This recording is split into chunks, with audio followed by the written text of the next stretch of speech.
अपनी पत्नी को खो देने के बाद ना चाहते हुए भी मनोहर बाबू को उनके बेटे बहू शहर ले आए। शायद बिरादरी का दबाव था या समाज में अपनी छवि का। यहाँ आकर मनोहर बाबू को अक्सर तानों का सामना करना पड़ता था।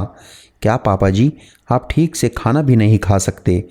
देखिए कितना गिरा दिया टेबल पर। क्या पापा, कम से कम बाथरूम में पानी तो ठीक से डाल दिया करो, कितनी गंदगी छोड़ दी। मनोहर बाबू भरसक कोशिश करते कि बेटा बहू को शिकायत का कोई मौका नहीं दे, मगर 60 पार की उम्र में कपकपाते हाथ, कम दिखाई देती नज़रें अक्सर धोखा दे जाती थी। वह चुपचाप रह जाते थे। कभी कभी तो मन करता इससे अच्छा तो गांव में अकेले रहकर भूखे या घुट घुट कर मर जाता, मगर फिर अपने बेटे की प्रतिष्ठा का ख्याल आता तो सिसक कर रह जाते। पहले जैसे तैसे उनकी पत्नी के साथ कट जाती थी। कुछ वो तो कुछ मनोहर बाबू साथ देते और गुजर बसर कर लेते थे, मगर अब वो भी उन्हें अकेला छोड़कर चली गई थी।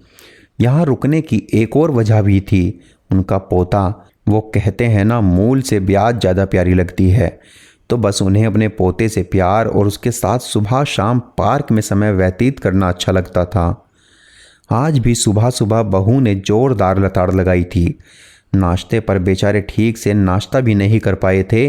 पार्क की बेंच पर बैठे हुए अपने दादाजी को भीगी हुई पलकों को साफ करते हुए देखकर नन्हे केशव ने उनके आंसुओं को पोंछते हुए पूछा, दादाजी, हम इंसान बूढ़े क्यों हो जाते हैं? पोते केशव की बात सुनकर मनोहर बाबू कुछ देर उसे निहारते रहे, फिर अपने आसपास नजरें घुमाने लगे। आसपास बच्चों से लेकर जवान बुजुर्ग सभी नजर आ रहे थे। उनकी आंखों में उनके बचपन से लेकर बुढ़ापे तक का पूरा सफ़र तैर गया। अपनी भीगी आंखें और कपकपाती जुबान से इतना ही बोल पाए, ताकि हमारे मरने पर किसी को कोई अफसोस ना हो। दोस्तों, जब से लोग बुजुर्गों की इज्जत कम करने लगे, तब से लोग दामन में दुआएं कम, दवाएं ज़्यादा भरने लगे।